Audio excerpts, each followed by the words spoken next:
guys, so I feel like I haven't filmed a video for ages. I just feel like I've been so far away. A main thing that's happened to me is I've actually dyed my hair again, so I'm more of a redhead, which is a lot of fun. But anyway, today's video is going to be another top 5 Tuesday, and today's theme is going to be top 5 books that I guess the ending, or at least the main plot point of the story, like the main thing that makes you think, oh shit. So I'm very excited. Obviously, as this is talking about plot points and the endings of the book, there is going to be spoilers in this video, but I will hold up the book first before I start talking about it. So if you haven't read it, then you can just skip to the next one, or just keep skipping if you haven't read any of them. But still, I'm very excited to do this video, so let's go. So the first book I'd like to talk about is Cinder by Marissa Meyer. And just saying, this one's so low on my list because it was such an obvious plot point. Like, I feel like I was only like a little while in and I was just like, well, of course she's gonna be the lost princess, Celine. That's your name, Celine. Like, I just felt it in my soul and it was so obvious. Like, she's Cinderella, of course she's gonna be a princess. But when they kept saying, oh, this lost princess that was like sent somewhere, and then Cinder's like, I don't remember my life, I'm just like, come on, you could have made it at least a bit harder. Like, seriously, like, what is that? It's so easy to like figure out that she is the princess, so I was kind of like a bit bummed because I was like, so predictable what was going to happen in the end of this one. Number 4 on my list is From the Raven Boys by Maggie Stiefvater. Now, the plot point in this isn't Noah being a ghost, it's that Welk was the guy that killed Noah and he's like the bad guy. Like, I obviously thought this guy was shady, but then when Noah was like, I died 7 years ago because my friend sacrificed me, I'm just like, bamps, Welk's your best friend and he killed you. It's totally Welk. And then when it happened, I was just like, yes, I know what's going on. I got some smarts happening. Like, seriously, I really didn't, but I was just like, come on.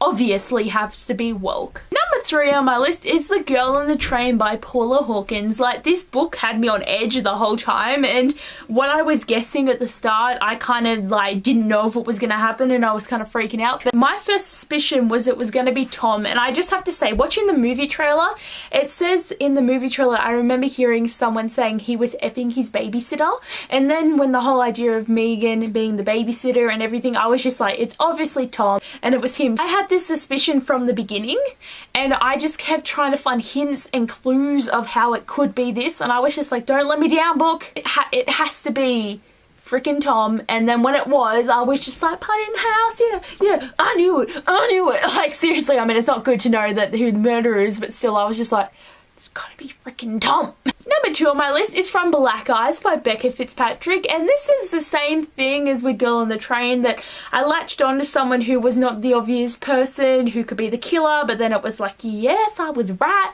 Because with this book, in the beginning, it gives you a prologue of one of the girls that got killed over the summer, having like showing her death, and there was a lot of clues in there, like about a baseball hat, about the way the person smiled, about the house where it happened.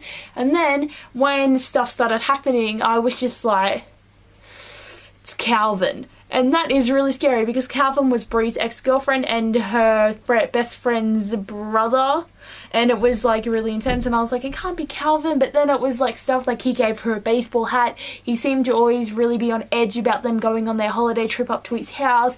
It seemed like Mason and the other guy that was with them weren't really doing much, and then when he killed the other dude, just straight up killed him, I was just like, it's Calvin. I'm looking for hints. And then when Mason was the sister of the girl and everything was happening, and I was just like, oh my god, it's freaking Calvin, you killed everyone.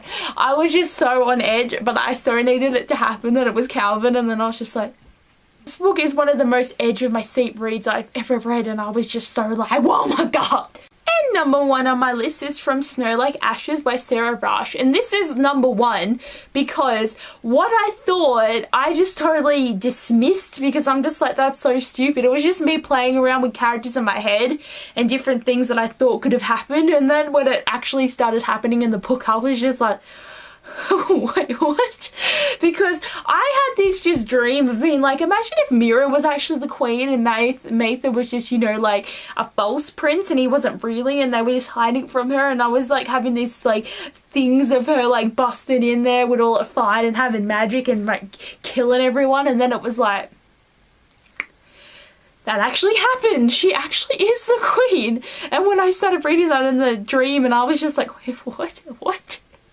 No, are you seriously, actually, this is actually happening? What I was thinking about in my head is just like running off and joking actually happened. I was just like, my God, seriously? Like, it just shocked me so much, but I was really happy that I was just like, even my subconscious telling me what's happening, but seriously, I was just like, wait, what? What? And these are the 5 books that I guessed the ending or had really obvious plot twists that I just saw coming from a mile away. But anyway, guys, hope you liked this video, and thanks for watching this, and I'll see you later. Bye!